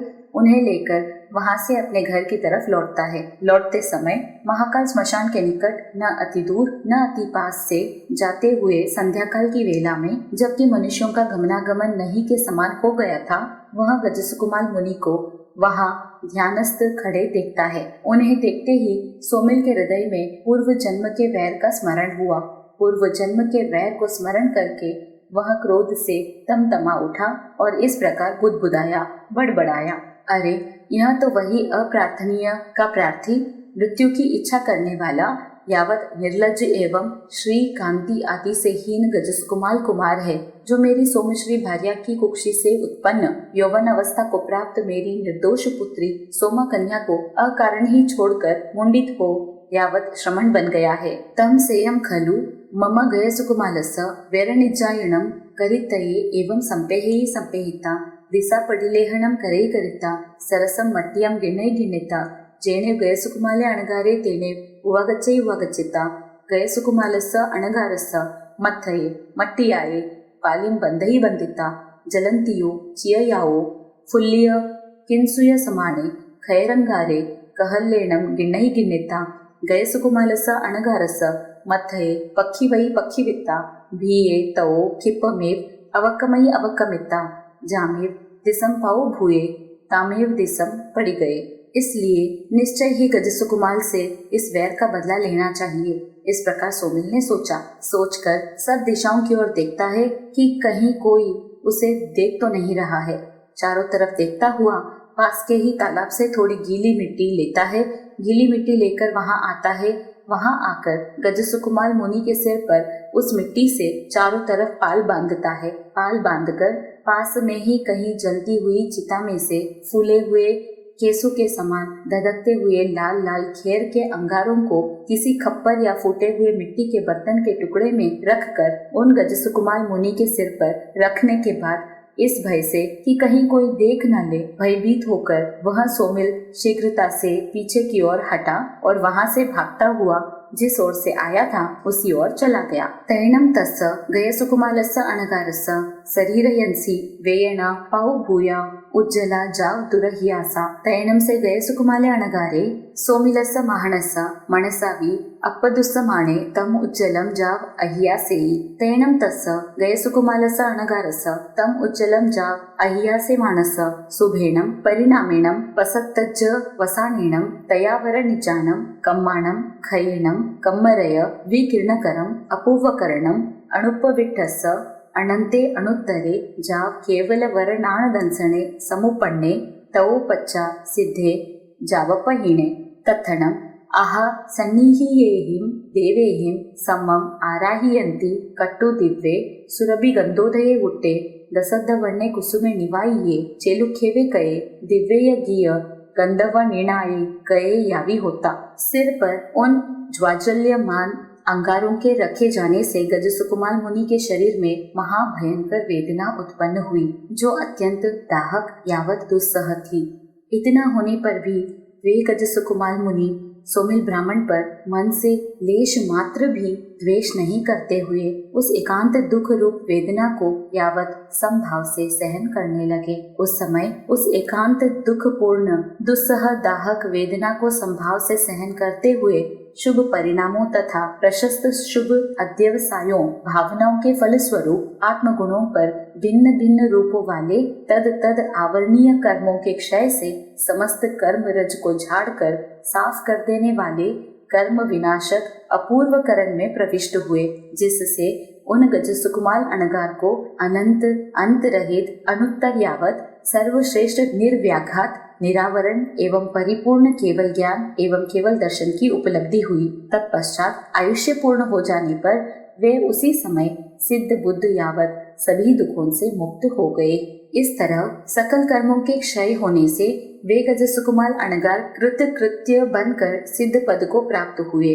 लोकालोक के सभी पदार्थों के ज्ञान से बुद्ध हुए, सभी कर्मों के छूट जाने से परिनिवृत्त यानी शीतलीभूत हुए एवं शारीरिक एवं मानसिक सभी दुखों से रहित होने से सर्व दुख प्रहीन हुए, अर्थात वे गजसुकुमाल अणगार मोक्ष को प्राप्त हुए। उस समय वहां समीपवर्ती देवों ने अहो इन गजसुकुमाल मुनि ने श्रमण चारित्र धर्म की अत्यंत उत्कृष्ट आराधना की है, यह जानकर अपनी वैक्रिय शक्ति के द्वारा दिव्य सुगंधित अचित जल की 5 वर्णों की अचित पुष्पों की वर्षा की तथा दिव्य मधुर गीतों तथा गंधर्व वाद्य यंत्रों की ध्वनि से आकाश को गुंजा दिया। तैणम से कन्ने वासुदेवे कल्लम पाउप भायाए जाव जलंते नाये जाव विभूसिये हत्ती खंद वर गए सकोरंट मल्लदामेणम छत्तेनम दरिज्यमानेणम सेय वर चामराहिम उद्दुव माणिहिम महया भड़चड़गर पह करवंद परिकित्ते वारवयम नयरिम मज्जम मज्जेनम जेनेव अरह अरिठनेनि तेने पहारित गमनाये। तैणम से कण्हे वासुदेवे वारवये नयरिये मज्जम मज्जेनम निगच्छमाणे एकम पुरिसम पासयि जुन्नम जराजज्जरियम देहम जावकिलंतम महयि महालयाओ इट्टगरासियो एकमेगम इट्टगम गहाय बहिया रक्तापहाओ अंतोगीहम अनुपविसमानं पासयि। तैणम से कन्ने वासुदेवे तस्य पुरिसस्य अनुकंपनठाये हत्ति कंद वरगये चेव एगम इट्टगम गिण्णै गिण्णिता बहिया रक्तापहाओ अंतोगीहम अनुपवेसेयि। तैणम कन्नेन वासुदेवेन एगाये इट्टगाये गहियाये समानीये अनेगेहिम पुरिससयेहिम से महालये इट्टगस्य राशि बहिया रक्तापहाओ अंतोगरंसी अनुपवेसिये।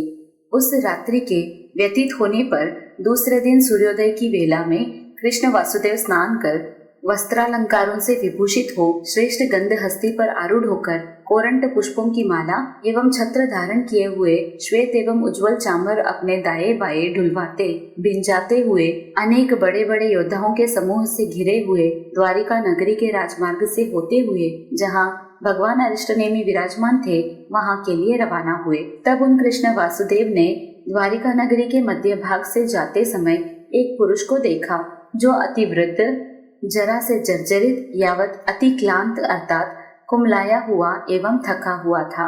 उसके घर के बाहर राजमार्ग पर ईंटों का एक विशाल ढेर लाया हुआ पड़ा था, जिसे वह वृद्ध एक एक ईंट करके अपने घर में स्थानांतरित कर रहा था। उस दुखी वृद्ध पुरुष को इस तरह एक एक ईंट लाते देखकर कृष्ण वासुदेव ने उस पुरुष के प्रति करुणार्द्र होकर उस पर अनुकंपा करते हुए हाथी पर बैठे बैठे ही उस ढेर में से एक ईंट उठाई और उसे ले जाकर उसके घर के अंदर रख दी। तब कृष्ण वासुदेव को इस तरह ईंट उठाते देखकर उनके साथ के अनेकों सैकड़ों पुरुषों ने भी एक एक करके ईंटों के उस संपूर्ण ढेर को तुरंत बाहर से उठाकर उसके घर में पहुंचा दिया। इस प्रकार श्री कृष्ण के एक ईंट उठाने मात्र से उस वृद्ध जर्जर दुखी पुरुष का बार बार चक्कर काटने का कष्ट दूर हो गया। तयणम से कन्ने वासुदेवे भारवये नयरिये मज्जम मज्जेणम निगच्चै निगच्चिता जेनेव अरह अरिटनेमि तेनेव उवागये उवागमिता जा वंदे नमं सई वंदिता नमं सिता गजसुकुमालम अनगारम अपासमाणे अरहम अरिटनेमिं वंदे नमं सई वंदिता नमं सिता एवं वयासी कहीनम बनते से मम सहोयरे कणीयसे भाया गय सुकुमाले अणगारे जन्नम अहम वंदामि नमं सामि तैणम अरह अरिट्ठनेमि कण्णम वासुदेवम एवं वयासी साहियेणम कण्णा गय सुकुमालेणम अणगारेणम अपनो अट्ठे। तैणम से कण्णे वासुदेवे अरहम अरिट्ठनेमिम एवं वयासी कहण्णम भन्ते गय सुकुमालेणम अणगारेणम साहिये अपनो अट्ठे। तत्पश्चात वह कृष्ण वासुदेव द्वारिका नगरी के मध्य भाग से निकलते हुए जहाँ भगवान अरिष्टनेमि विराजते थे वहाँ आए। वहाँ आकर यावत भगवान को वंदन नमस्कार किया। तत्पश्चात अपने सहोदर लघु भ्राता नवदीक्षित गजसुकुमार मुनि को वंदन नमस्कार करने के लिए उनको इधर उधर देखा। जब उन्हें मुनि वहां नहीं दिखाई दिए तो भगवान अरिष्टनेमि को पुनः वंदन नमस्कार किया और वंदन नमस्कार करके भगवान से इस प्रकार पूछा, प्रभु वे मेरे सहोदर लघु भ्राता नवदीक्षित गजसुकुमार मुनि कहाँ है? मैं उनको वंदन नमस्कार करना चाहता हूँ। तब अरहंत अरिष्टनेमि कृष्ण वासुदेव को इस प्रकार बोले, हे कृष्ण, गजसुकुमार मुनि ने जिस प्रयोजन के लिए संयम स्वीकार किया था वह प्रयोजन, वह आत्मार्थ उन्होंने सिद्ध कर लिया है। यह सुनकर चकित होते हुए कृष्ण वासुदेव ने अरहंत प्रभु से प्रश्न किया, भगवान गजसुकुमार मुनि ने अपना प्रयोजन, अपना आत्मार्थ सिद्ध कर लिया, वह कैसे? तयणम अरह अरिठनेमि कण्णम वासुदेवम एवं वयासी एवं खलु कण्णा गयसुकुमालेणम अणघारेणम ममम कल्लम उवावरण्य काल समयंसी वंदे नमं सई वंदिता नमं सिता एवं वयासी इच्छामेणम जाव उव संपजिताणम विहरई तैणम तम गयसुकुमालम अणघारम एगे पुरी से पासई पासिता आसुरते जाव सिद्धे तम एवं खलु कण्णा गयसुकुमालेणम अणगारेणम साहिये अपनो अट्ठे। तैणम से कण्णे वासुदेवे अरहम अरिट्ठनेमिम एवं वयासी से केणम भन्ते से पुरी से अपत्य पथये जाव परिवच्चिये जेनम ममम सहोयरम कणीयसम भायरम गयसुकुमालम अणगारम अकाले चेव जीव्यावो वव्रोविये। तैणम अरह अरिट्ठनेमि कण्णम वासुदेवम एवं वयासी माणम कण्णा तुमम तस्य पुरीसस्य पवो समावज्जहि एवं खलु कण्णा तेनम पुरीसेनम गयसुकुमालस्य अणगारस्य साहिचे दिन्ने। अरहंत अरिष्टनेमि ने कृष्ण वासुदेव को उत्तर दिया, हे कृष्ण, वस्तुतः कल के दिन अपराह्न काल के पूर्व भाग में गजसुकुमार मुनि ने मुझे वंदन नमस्कार किया। वंदन नमस्कार करके इस प्रकार निवेदन किया, हे प्रभु, आपकी आज्ञा हो तो मैं महाकाल स्मशान में एक रात्रि की महाभिक्षु प्रतिमा धारण करके विचरना चाहता हूँ। यावत मेरी अनुज्ञा प्राप्त होने पर वह गजसुकुमार मुनि महाकाल स्मशान में जाकर भिक्षु की महाप्रतिमा धारण करके ध्यानस्थ खड़े हो गए। इसके बाद उन गजसुकुमार मुनि को एक पुरुष ने देखा और देखकर उन पर बड़ा क्रुद्ध हुआ। पूर्व का वैर भाव उसमें जागृत हुआ।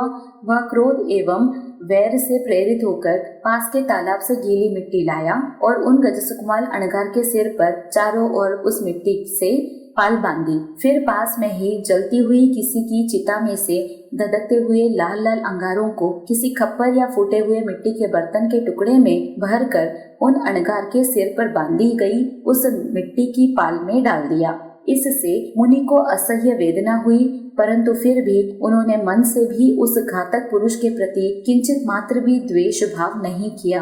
वे संभाव पूर्वक उस भयंकर वेदना को सहते हुए अत्यंत शुभ परिणामों, शुभ भावों और शुभ अध्यवसायों से यावत परिपूर्ण केवल ज्ञान और केवल दर्शन प्राप्त करके सिद्ध बुद्ध और मुक्त हो गए।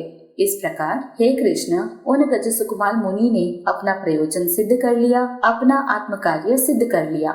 यह सुनकर वह कृष्ण वासुदेव भगवान अरिष्टनेमि को इस प्रकार पूछने लगे, हे पूज्य, वह अप्रार्थनीय का प्रार्थी यानी मृत्यु को चाहने वाला यावत निर्लज्ज पुरुष कौन है, जिसने मेरे सहोदर लघु भ्राता गजसुकुमाल मुनि का असमय में ही प्राण हरण कर लिया। तब अरिहंत अरिष्टनेमि कृष्ण वासुदेव से इस प्रकार बोले, हे कृष्ण, तुम उस पुरुष पर द्वेष मत करो, क्योंकि उस पुरुष ने सुनिश्चित रूप से गजसुकुमाल मुनि को अपना आत्म कार्य, अपना प्रयोजन सिद्ध करने में सहायता प्रदान की है। कहन्नम बंते तेनम पुरीसेनम गयसुकुमालस्य सायुज्य दिने तैणम अरह अरिठनेमि कर्णम वासुदेवम एवं वयासी से नूनम कन्हा तुमम ममम पायवंदये हवमा गच्छमाणे बारवय्ये नयरिये एकम पुरीसम पाससी जाव अनुपवेसिये जहानम कन्हा तुमम तस्य पुरीसस्य साहित्य दिने एवमेव कन्हा तेनम पुरीसेनम गयसुकुमालस्य अणगारस्य अनेक भव सयसहस संचयम कम्मम उदीरे माणेनम बहु कम्म निजरठम साहित्य दिने तैनम से कन्हे वासुदेवे अरहम अरिठनेमिम एवं वयासी सेनम भंते पुरी से मये कहम जानीयवे तैनम अरह अरिठनेमि कर्णम वासुदेवम एवं वयासी जेनम कन्हा तुमम वारवय्ये नयरिये अनुपविसमाणम पासिता ठियये चेव ठियेनम कालम करिसई तैनम तुमम जानीजासी ऐसनम से पुरी से। यह सुनकर कृष्ण वासुदेव ने पुनः प्रश्न किया, हे भगवान, उस पुरुष ने गजसुकुमाल को सहायता दी, यह कैसे? इस पर अरहंत अरिष्टनेमि ने कृष्ण वासुदेव से इस प्रकार स्पष्ट किया, हे कृष्ण, निश्चय ही उसने सहायता की। मेरे चरण वंदन हेतु शीघ्रता पूर्वक आते समय तुमने द्वारिका नगरी में एक वृद्ध पुरुष को देखा और उसके घर के बाहर राजमार्ग पर पड़ी ईंटों की विशाल राशि में से तुमने एक ईंट उस वृद्ध के घर में ले जाकर रख दी।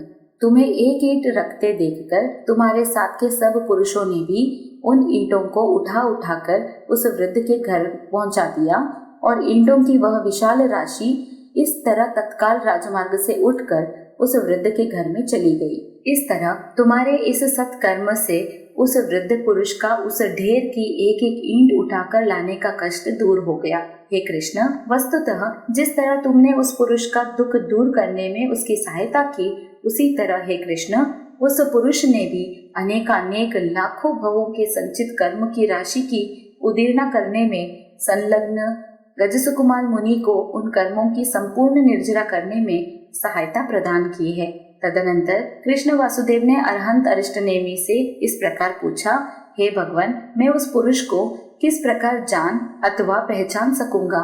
तब भगवान अरिष्टनेमि कृष्ण वासुदेव से इस प्रकार बोले, हे कृष्ण, जो पुरुष तुम्हें द्वारिका नगरी में प्रवेश करते देखकर खड़े खड़े ही आयु पूर्ण हो जाने से मृत्यु को प्राप्त हो जाए, उसी को तुम समझ लेना कि निश्चय रूपेण यही वह पुरुष है। तैणम से कर्णे वासुदेवे अरम अरिठनेमिम वंदैनमं सई वंदिता नमं सिता जेनेव आभिसेयम हत्तिरेणम तेनेव उवागच्चै उवागच्चिता हत्यम दुरुहै दुरुहिता जेनेव बारवै नयरी जेनेव सये गिहे तेनेव पहारेता गमनाये तैणम तस्य सोमिलस्य महानस्य कल्लम जाव जलन्ते अयमेया रूवे अजत्ये जाव समुपन्ने एवं खलु कण्हे वासुदेवे अरहम अरिठनेमिम पायवंदये निगये तम नायमेयम अर्हया विण्णायमेयम अर्हया सुयमेयम अर्हया सिद्धमेयम अर्हया भविष्यि कण्णस्य वासुदेवस्य। तम न नज्जयिनम कण्हे वासुदेवे ममम केणवी कुमारेणम मारिसई तिकटुभिये सयाओ गिहाओ पडिनिखमिता कण्णस वासुदेवस वारवयीं नयरिम अनुपविसमानस पुरवोस पखेम सपडितिसम हवमा गए। तदनंतर कृष्ण वासुदेव अरिहंत अरिष्ट नेमि को वंदन नमस्कार कर जहाँ अभिषेक योग्य हस्ती रत्न था वहाँ पहुंचकर उस हाथी पर आरूढ़ हुए और द्वारिका नगरी में स्थित अपने राज प्रासाद की ओर चल पड़े। उधर उस सोमिल ब्राह्मण के मन में दूसरे दिन सूर्योदय होते ही इस प्रकार का विचार उत्पन्न हुआ, निश्चय ही कृष्ण वासुदेव अरिहंत अरिष्ट नेमि के चरणों में वंदन करने के लिए गए होंगे। भगवान तो सर्वज्ञ है, उनसे कोई बात छिपी नहीं है। उन प्रभु से उन्होंने गजसुकुमाल की मृत्यु और मेरे कुकृत्य संबंधी सब वृत्तांत जान लिया होगा, आद्योपांत पूर्णतः विदित कर लिया होगा। यह सब भगवान से स्पष्ट समझ सुन लिया होगा। अरहंत अरिष्ट नेमि ने अवश्य में कृष्ण वासुदेव को यह सब बता दिया होगा। तो ऐसी स्थिति में कृष्ण वासुदेव रुष्ट होकर मुझे न मालूम किस प्रकार की मौत से मारेंगे, ऐसा विचार कर वह डरा और घर से निकला। नगर से कहीं दूर भागने का निश्चय किया। उसने सोचा कि श्री कृष्ण तो राजमार्ग से लौटेंगे, इसलिए मैं किसी गली के रास्ते से निकल भागूं और उनके लौटने से पूर्व ही निकल जाऊं। ऐसा सोचकर वह अपने घर से निकला और गली के रास्ते से भागा। इधर कृष्ण वासुदेव भी अपने लघु सहोदर भाई गजसुकुमाल मुनि के अकाल मृत्यु के शोक में विह्वल होने के कारण राजमार्ग छोड़कर उसी गली के रास्ते से लौट रहे थे। कृष्ण वासुदेव के द्वारिका नगरी में प्रवेश करते समय वह संयोगवश उनके सामने ही आ निकला। तैणम से सोमिले माहणे कण्णम वासुदेवम सहसा पासिता भिये ठियये चेव ठीभेयेणम कालम करे करिता धरणी तलन से सबम गेहिम धसती सन्निवडिये।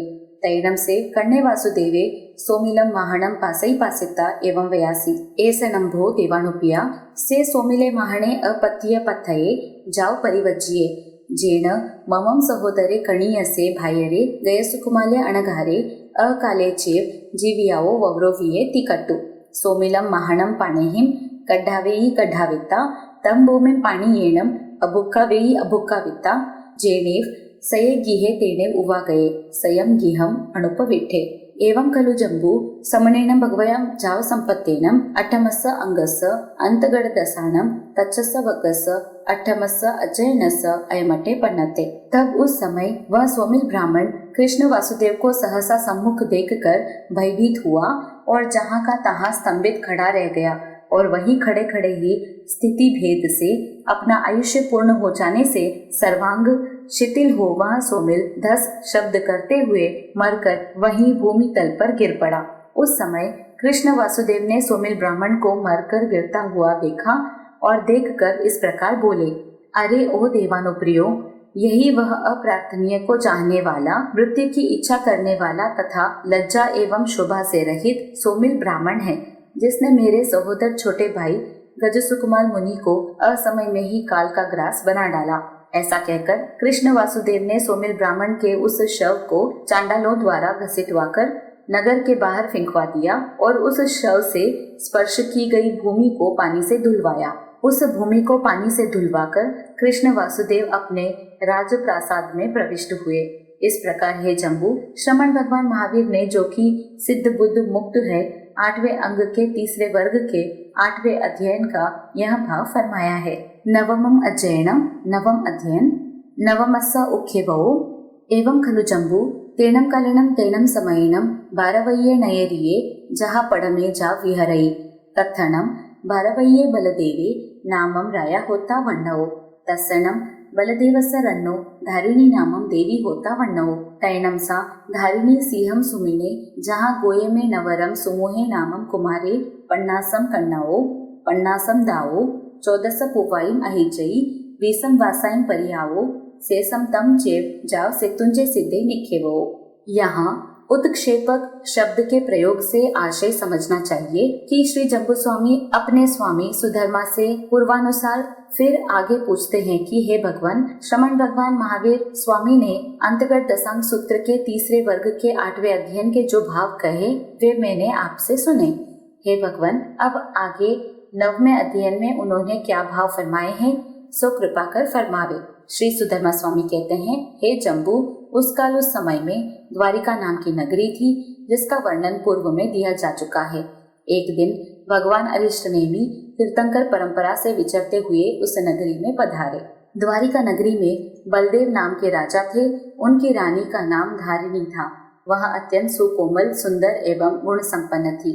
एक समय सुकोमल शैया पर सोई हुई उस धारिणी ने रात को स्वप्न में सिंह देखा। स्वप्न देखकर वह जग गई।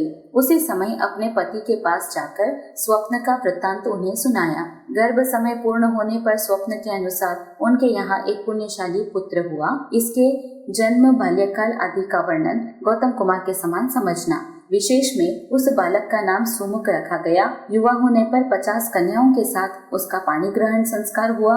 विवाह में 50-50 करोड़ सुनैया आदि का प्रीतिदान उसे मिला। भगवान अरिष्टनेमि के किसी समय वहां पधारने पर उनका धर्मोपदेश सुनकर सुमुख कुमार उनके पास दीक्षित हो गया। दीक्षित होकर 14 पूर्वों का ज्ञान पढ़ा। 20 वर्ष तक श्रमण दीक्षा पाली। अंत में गौतम कुमार की तरह सलेखना यावत संधारा करके शत्रुंजय पर्वत पर सिद्ध हुए। हे जम्बू, श्रमण भगवान महावीर ने अंतर्गत दशा सूत्र के तीसरे वर्ग के 9वें अध्ययन में उपर्युक्त भाव कहे हैं। 10वें से 13वां अध्ययन। एवं दुमुहेवी कुवदारेवी दोनम वी बलदेवे पिया धारिणी माया दारुएवी एवं जीव नवरम वसुदेवे पिया धारिणी माया एवं अनादित्यवी वसुदेवे पिया धारिणी माया एवं खलु जम्बू समनेनम जाव संपत्तेनम अट्टमस्य अंगस्य अंतगर्धसानम तच्छस वकस तेरसमस्य अज्जयनस्य अयमटे पन्नते तिभेमि तय्यो वग्गो समत्तम। जिस प्रकार प्रभु ने 9वें अध्ययन का भाव फरमाया है, उसी प्रकार 10वें दुर्मुख और 11वें कूपधारक का भी वर्णन समझना। अंतर इतना सा है कि दोनों के बलदेव महाराजा पिता और धारिणी माता थी। बाकी इनका सारा वर्णन सुमुख के समान ही है। इसी तरह 12वें दारुक और 13वें अनादृष्टि कुमार का वर्णन भी समझना। इसमें अंतर केवल इतना ही है कि इनके वसुदेव पिता और धारिणी माता थी। इस तरह हे जम्बू, श्रमण यावत मुक्ति प्राप्त प्रभु ने 8वें अंग अंतर्गत दशा सूत्र के तीसरे वर्ग के 1 से लेकर 13 अध्ययनों का यह भाव फरमाया है। ऐसा मैं कहता हूँ। तृतीय वर्ग समाप्त। आगमे दिविहे पन्नथे तंजहा सुतागमे अथागमे तदुभयागमे ऐसे 3 प्रकार के आगम रूप ज्ञान के विषय में जो कोई अतिचार लगा हो तो आलोम जमवाइदम वच्चामेलियम हिणक्करम अच्छक्करम पयहीनम विनयहीनम जोगहीनम घोषहीनम सुटुद्दिन्नम दुटुपडिच्यम अकाले कओ सज्जाओ काले न कओ सज्जाओ असज्जाये सज्जाय्यम सज्जाये न सज्जाय्यम भणताम गुणताम विचारताम ज्ञान और ज्ञानवंत पुरुषों की अविनय अशातना की हो तो तस्मिच्छामि दुक्कडम।